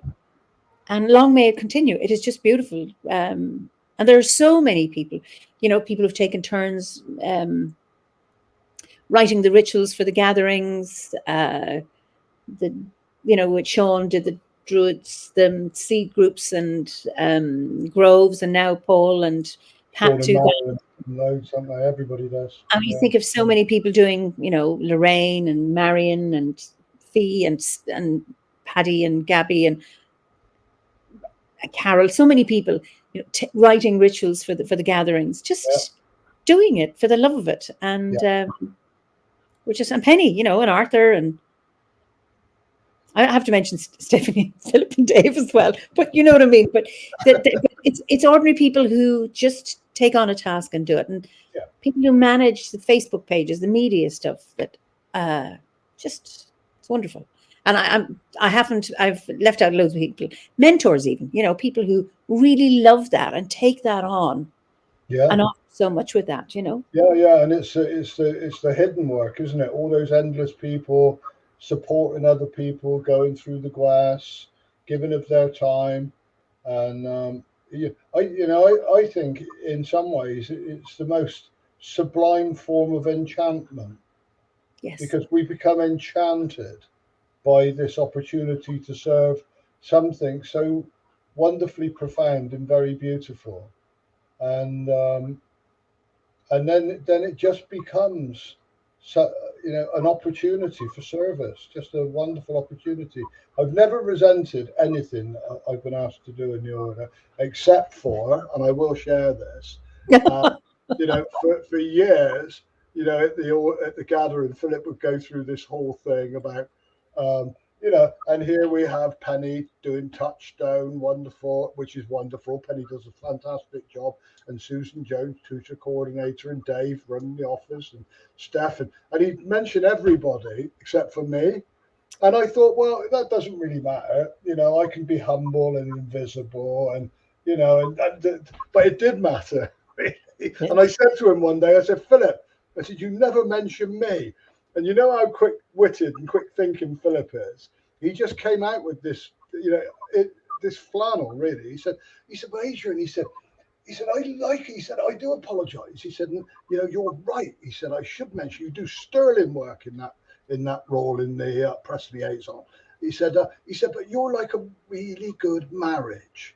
He said, you're never any trouble. You just get on with it. So I don't really think to kind of to mention you, because there's never any problems. And I'm thinking, Philip, you're waffling.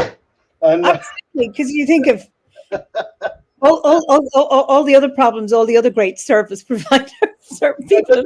And then the following year, he overdid it and really made me feel him. And we have a great press liaison officer, and I felt really embarrassed then.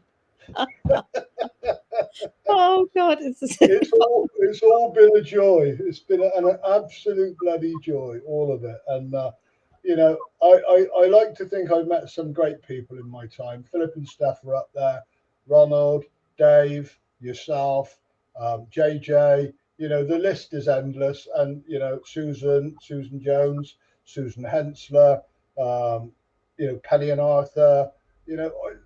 A myriad of different beautiful souls that have brought light and life. Keith and Fran, just endless people that have given to me. And Elaine and Garth, they give wild ways. We have these beautiful camps there. They give their land, and it's just lovely. I mean, I'm so blessed to have these people in my life, and it could be so different, really. And I do believe that our destinies sometimes hang on one decision, and if we have a soul longing, we have to seek it. We have to follow it, because everything around me at one point in time was trying to make me not follow my soul calling, and I had to push through and pay the price for that, in pain, in change, in transformation, in letting go of lots of things that I thought would be in my life forever. There's a little poem that I used this earlier on with a client, and it's still on my desk, and it says, how often we wish for another chance to make a fresh beginning, a chance to blot out our mistakes and change failure into winning. It does not take a new day to make a brand new start. It only takes a deep desire to try with all our heart, to live a little better, and to always be forgiving, and to add a little sunshine to the world in which we're living. So never give up in despair and think that you are through, for there's always a tomorrow and the hope of starting new. It's just simple. It's just simple and beautiful. You know, each day at sunrise, our souls are born again. Absolutely. Yeah. And I suppose having that philosophy allows you to start afresh. You know, that whatever didn't go well yesterday can start again, rather than getting stuck into all the failures or all the negativity. I think it's just lovely to be able to say, okay, I can step forward, like children do when they're learning to walk. You know, they take a step, fall, get up, and move on, and just pushed to doing that. Push on. And also to learning a language, to, you know, acquiring language, you know, speaking words and do it and mispronouncing, and then just keep going until they acquire it. And I think, you know, OBOD represents, you know, I've been a member of AA for some considerable years now, and that's my own experience. I don't speak for AA, but there was a book called The Language of the Heart, and I think that's what OBOD is. It's the language of the heart. You know, we connect through our hearts, and there's a lot of intellectual talking and acting out and other stuff, and that's important, of course it is, because we all need to strive to educate ourselves and continue to learn. But, you know, the thing that I think unifies us all is that, you know, our hearts recognize each other. You know, and that, you know, that for me is the most important thing of all. It's that and I've experienced it in other places as well, that you meet somebody who's from a completely different background, culture, and there's that recognition, and I know you from somewhere. And there's a lot of that within the order. You know, it's that soul connection, and it is so beautiful. I have to say though, with Susan Jones, I did query one time why I was tutoring a significantly large amount of American prisoners, and Susan just replied, "Well, who better, Adrian?"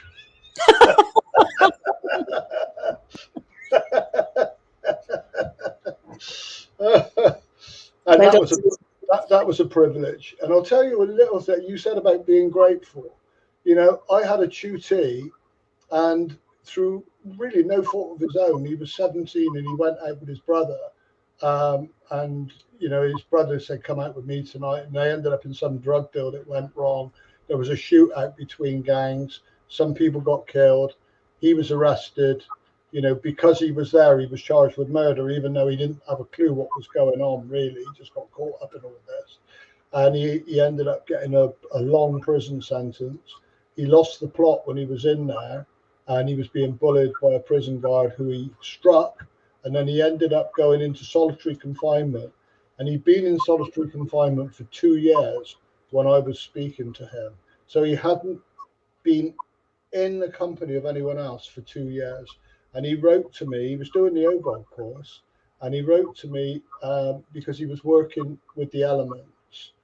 And he asked me if I'd write to the prison governor to see if he could have a cup of soil brought to his cell so he could work with the element of earth. And he wrote me this letter describing his experiences of smelling the earth, tasting the earth, sleeping with the earth in his hand close to his heart. And do you know what? I came home from work. I hadn't had a particularly brilliant day. I was probably feeling a bit grumpy, and I read that, and you know, and it was pouring down with rain, and I thought, I can do whatever I want on the earth, anytime I want. And I'll tell you what I did. There was a puddle in my lawn, and I went out and it was full. This puddle was full, and I whipped up all the mud, and I took all my clothes off and led in this puddle in my back garden. Unfortunately, my wife came home early from work and saw me through the window. I think that was one of the things that kind of brought our divorce forward by a few years. You know, the fact of spotting me naked in the garden in the middle of the afternoon, led in a puddle. But I did that, and you know, at the time I was doing that, I was thinking of this guy and praying for him.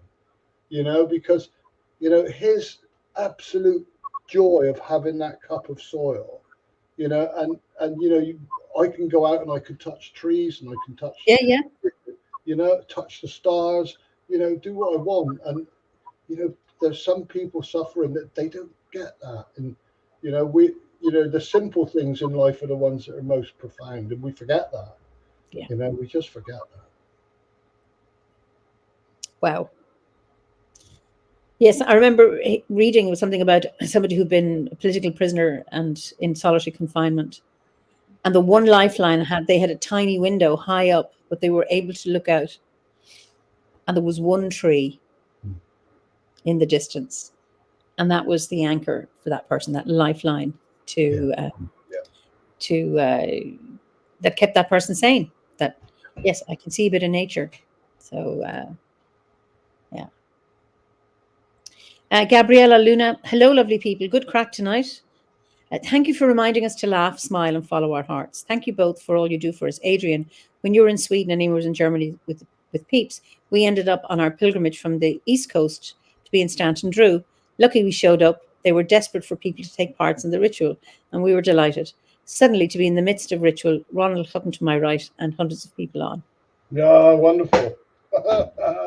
Just lovely, just That lovely. was meant to be. What concern do you have about the modern world after all your years of experience here and now where we are today? Wow. I mean, that's quite an evocative question, isn't it? And you know, there's a whole bunch of mazes one could travel down with that. I try to have faith that there's an intelligence greater than ours at work that will come right in the end. Whether or not that means that we continue in the form we're in at the moment or not, I really don't know. But my own beliefs are that we're attached to a higher consciousness, so that we're just living out this experience at the moment. You know, we all know we're in dire straits. You know, the world's a funny place at the moment, and I have to not go there because it takes away from the fact, you know, that I try to live my best life every day. So I don't want to be in fear, but you know, I do have concerns about the world that my grandchildren are growing up in, of course. Yep. It would be naive not to. Um, you know, you know, the whole plastic in the seas, plastic in the waters. We know it's tragic, really. I mean, it's like, you know, humanity's been sleepwalking to some kind of catastrophic ending for us as the way we live at the moment. It's not sustainable. You know, we've overpopulated the planet. You know, the finite resources of Mother Earth aren't sufficient to keep us all going. So, you know, there has to be some committed, conscious, collaborative ideal of reducing the amount of people we have on the planet by some kind of agreed, conscientious, collective planning, not to be forced or coerced or any kind of fascistic kind of overview, but for people to just say, I'm going to have one child, or, you know, and let's bring this population down so that we can manage these resources better. Let's look for different ways. Let's look at, you know, let's make all of our plates and cups out of hemp, and, you know, let's start reforesting. You know, I mean, Yeah. some of the most profound experiences I've had in my druidry have been planting trees. Yep. You know, and it is simple, but you know, I've been very blessed that I've been able to plant trees at Wild Ways and other lots of other places. You know, I grew lots of trees. There's some growing by the side of my house. There's some ash trees and some oak and quite a lot of other trees that, you know, I planted 20 years ago, and the ash is huge now. You know, it's like, Beautiful. you know, and now I'm worried it's going to fall over and go through the roof of my house. But you know, maybe it will, maybe it won't. I'm not going to do anything about it. It can stay there. I'll just deny to the insurance company that I was the one that planted it. They got more money than me. But you know, little things. All we can do is the little things. Eimear, pray, hope, do our own little thing. You know, it's the little stone in the pond. You know, the ripples spread out. If we all start, you know, individually, each of us, lead the best life we can, as conscientious as we can. I'm not perfect, and I know that. I could really up my game, and I've been aware, more and more aware lately that, instead of the amount of plastic being reduced, more and more things that, I would normally buy are in plastic. And, when I stay at Joe's, I stayed in Hampshire for the lockdown. Joe always goes and buys her stuff at the local butchers now. And, so, it doesn't have to be wrapped in cellophane or, That's right. So, little things like that, if we all did a little bit, and, and we got to hope for a greener future for our children, because they will hold us accountable. Yes, indeed. They will hold us accountable for all of this. There are another comments. Poppy says, I don't believe we're overpopulated. Rather, we believe that what we've been told by whoever, that's one point. And then Gabriella says, personally, I consider human cruelty, lack of kindness, victim vibe, shame, guilt, and power struggles harder to solve than ecological issues. I mean, it's an interesting. Yeah, very interesting. She says, if you want to fix something, look at yourself first. Yeah. Humans as a tribe could do that exercise. And then she says, look at our beautiful earth, who is enough for so many beings to live on her. The problem is how we treat her. Now, that's an interesting point. Yeah. I know the one-child policy didn't really work in China. So it didn't work in China. And, who knows? I mean, I'm not a scientist, so I don't claim to have the answers. But, I do know that, the way we've overfished the seas, it's not sustainable. There was I can't remember the name of the guys. There was a law that decreased that it's the power of 10 or something, that, nature in the seas, if you have 10 whales, there has to be, 10 times more of the fish that the whales eat, and 10 times more of the fish that the fish eat that the whales eat. And it goes right down to billions of plankton and krill. And that's been disrupted by us. That's right. We can't deny it. We have done it. And, we can get caught up in this huge self-flagellation about it all and wear sackcloth and ashes forever and a day, or we can start to make some changes. And I can see that, with Extinction Rebellion, there's an awareness now, and it's not going to go away. There's an awareness that we have to change. And I think if people continue to harass the politicians to a point where, they've got nowhere else to go except for to change, then who knows? And science is an amazing thing. They may suddenly come up with some huge scientific breakthrough that, can start to recollect all the plastic from everywhere and make some use of it. Who knows? They have found recognizing fungi that can eat plastic. I saw that. Yeah. I think, we've underestimated, and I think people are now recognizing the power of mushrooms and the mycelial pathways and how, they save forests, us, all of that. I actually bought myself a lion's mane mushroom kit. Actually, it came from Bristol. Did it? Okay. So you get a box with a medium, and there's the mycelium in it, and then there's a little window that you take out of the cardboard box, and a little window you cut, a little X, and you just moisten it with a spray bottle every day. And this fungus is coming out, this lion's mane. It's white and it looks like a lion's mane, and it absolutely tastes wonderful. And it's in my kitchen table, and I'm growing mushrooms, and and I know there's medicinal qualities, but also just nutritional.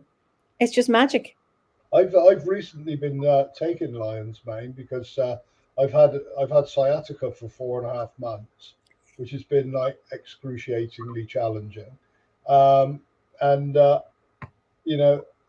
It's all there in nature, isn't it? I've had the best, I've been taking the and also cherry to sleep at night because it's full of melatonin. Yeah. The lion's mane. Yeah. If anybody out there hasn't seen the film Fantastic Fungi, I saw it. That's what got me. That's why I said I'm going to grow my lion's mane. It's a must. I cried when I was in the tattoo parlor at the time being tattooed when I watched it for the first time, and it was amazing. Like, you know, both me and the tattoo guy were both crying at the end of the film. The secret is that the mushrooms are more intelligent than us. That's right. You know, so it was wonderful. It was a real moment. So it's yeah, probably says where I get the mushroom. I think it's called upcycle mushrooms. If you Google lion's mane, and it's a company in Bristol make the kits. It just comes in a cardboard box, and you leave it. Everything stays in the box, and then it just comes out through a little window. And so I'm going away in my van for the weekend, so I have to take my mushrooms with me. Make sure you don't get arrested. Yeah, because I have to keep smoking, and so maybe there might be some ready to eat on Sunday. I don't know. It's really exciting. Wonderful. I'm going to get one. John says, I've grown a type of mushrooms and they end up making me spend a night as a cat. Oh, I don't know what you're doing as a cat. You could be fighting. You could be hunting mice and rats, or I don't know. No, I didn't. Gunter asked, did we have some fungus tonight? No, I didn't. Actually, we've been quite high, but I've been drinking just spiced tea, cinnamon tea. So that's just anyway. So it's been an absolute joy talking to you. Forgot my name there. It's the mushrooms, guys. They've got them. It's the mushrooms. My final question is two parts. You know, what's your favorite season and what's your favorite festival in the wheel of the year? Okay, my favorite season is probably spring. If I'm honest, I'm very biased towards spring. I love it when all that new life comes out up to Beltane. I'm very blessed. We got wonderful woodlands around where I live, and also I get to go to Wild Ways, and for the Beltane camp, or for Immalt camp even. Immalt camp is full of just everywhere, just beautiful life coming back up with the anemones and the snowdrops, and it's just lovely. And there's a Vesica Pisces around an oak tree which comes up in snowdrops. Wow. And then the woods are full of bluebells, and last year I loved going out with Joe, and we harvested lots of wild garlic for Joe to make medicine and potions and lotions, but we made lots of garlic pesto, and I love that time of the year. I love the hawthorn coming out, and that's early summer. Then we're into early summer. That time when the green is kind of, I don't know what the word is. It's almost like an emerald green. That's right. I know it. Yeah. Before it goes darker as the season wears on, but that freshness, the newness of the green, I love all of that. And my favourite festival, I'd be hard pushed to not say that I love them all. When I was doing a ritual at Stanton Drew last year, the year before, just before COVID, and a lady came up to me and she said, "I'd like to thank you for putting this on." She said, I'm not a pagan. She said, I'm not actually anything. She said, but I've been coming out here for 2 years now. And she said, having one of your rituals to look forward to every couple of months has cured my depression. And I just thought, wow. Because she always had something to look forward to. And we're so blessed because, we've got Immalt, we've got winter solstice coming out of the darkness. New life, new birth, new hope. The Mabon is born, and then we go into Immalt, and the first fetal stirrings of Mother Earth and the buds on the trees, and then we've got spring equinox, and it's all starting to happen, and we're tipping into the light, and it's all really exciting. And Beltane, and if you get the opportunity, making love in the woods, or Not so much of that now I'm older, unfortunately, but we have had our moments. Well, Ronald said that didn't happen. He said because it had been too cold. And I thought, you can generate a lot of heat, Ronald, at any time of the year. Yeah, but we're working with our time frame anyway, not 2,000 years ago. And then you've got summer solstice, the height of the year, the sacrifice of the sun as he gives up his throne at the height of his power to the Holly King, you know, and that lesson in sacrifice for the good of the land. Surrender. Yeah, and you know, and then you know, Lunasa, Festival of Lu, the sun god, thank you for all these bounteous harvests, and then autumn equinox and the berries and the richness as the colours start to change, and this year I've had a fantastic Samhain. I went to quite a few different ceremonies, and they were all different. You know, I'm a druid, but I'm also a Wiccan. And you know, I followed a Wiccan path alongside of my druidry for 20 years, and I wouldn't say everybody's got to do that, but it worked for me, and that's been lovely. And so, you know, I went to Wiccan ceremonies and druid ceremonies, and I run chanting evenings at the Goddess Temple in Bristol, and it's nice to see Goddess temples springing up all across the land to honour the divine Goddess and Mother Earth. So there is a shift in consciousness. And here we are now, looking forward again, looking at you know, we're in that time of the hermit, you know, and it's like we're walking on the peat bogs, which contain the bodies of our ancestors. So as we're walking across it, they're looking up at us, you know, and they're you know, they're saying, you know, you have a responsibility to keep moving forward, you know, we're looking to you now, you know, to do what's right. And, you know, and one day we'll be the ancestors looking up. But that's okay, because what does the wheel of the year show us? That, again, it midwinter, at solstice, the sun will be born again. So that's eternal life. You know, in the midst of death, there is life. So, and that's what I believe. So, you know, I love all the seasons passionately. So, but I used to, that's an interesting thing. I was diagnosed, you know, at one point in time, mind you, I didn't always tell the truth to the various people I was talking to. And I was talking to a psychiatrist who said, you know, and I was just a miserable sod around that time. I was drinking too much and doing too many naughty things, and it all caught up with me. And so I ended up going to see this psychiatrist, and he said, I think you're suffering from seasonal adjustment disorder. And I said, oh, I think I probably am.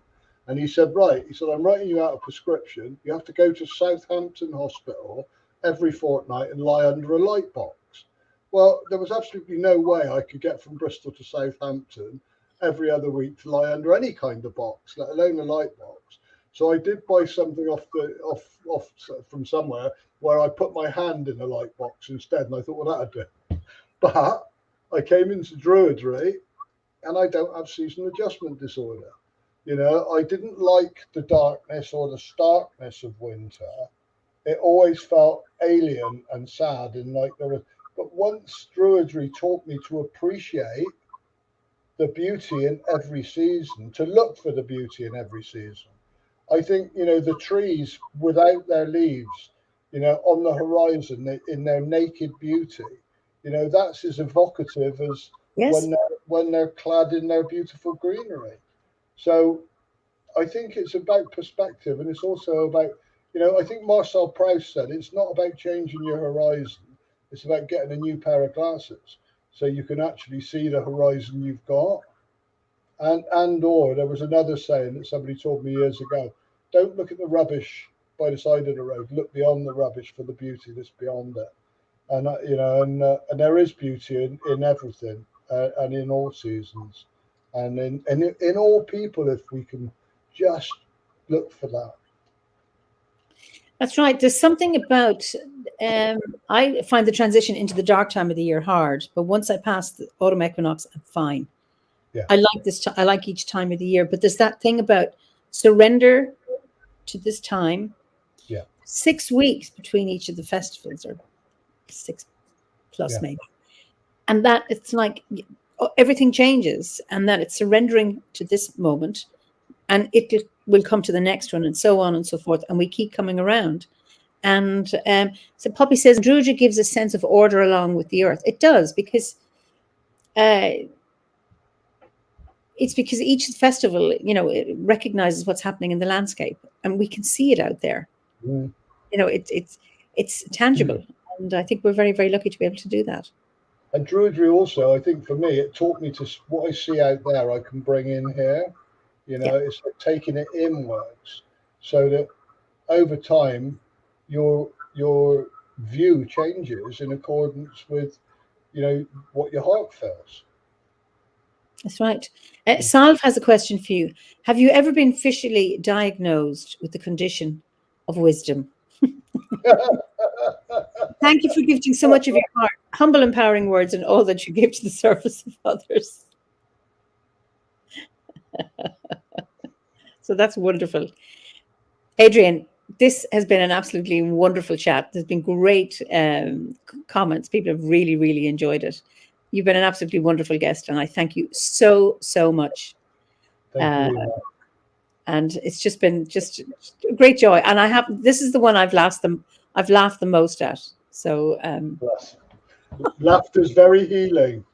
Oh, it is. Lots of endorphins. So yeah, bless you, and thank you for all you do, Eimear, and thank you for, you know, becoming our new chief, you know, with all the scariness involved in that. So, you know, it's wonderful service, and you know, we said at the time, we'll support you in any way we can, and I know you have. We can. Thank you. Yeah. Bless you. Great. So I'm going to turn you off, but you stay there, because we're going to look at the comments afterwards, because there's so many we haven't got to read all of them or comment on them. So I'm just going to, you can say goodnight to everybody now, and then I'll switch you off. Thank you, everybody. Thank you for being here, and many blessings, love, and yeah, be kind, be good, be the best people you can be. Lots of love from me. Bye. How weird. Well, listen, thank you all so much for your comments. And yes, he was an absolutely great guest. So I'm actually kind of still giggly from that fireside chat. And we will look at the comments. And I know we didn't get to answer some, and I know some of you wanted references to the first poem, but I get Adrian to put that in. I think that person asked for it, is on Facebook, to put it into the chat. And so I look forward to seeing you next week. And we will be having an online winter gathering on the 18th of December. So online, and there will be a notice going out about that going forward. But I look forward to seeing you next week, where I'll be and introduce you to another guest. So until then, have a really good weekend, be safe, and enjoy the rest of your day or night. And until we meet again, slán go fóill.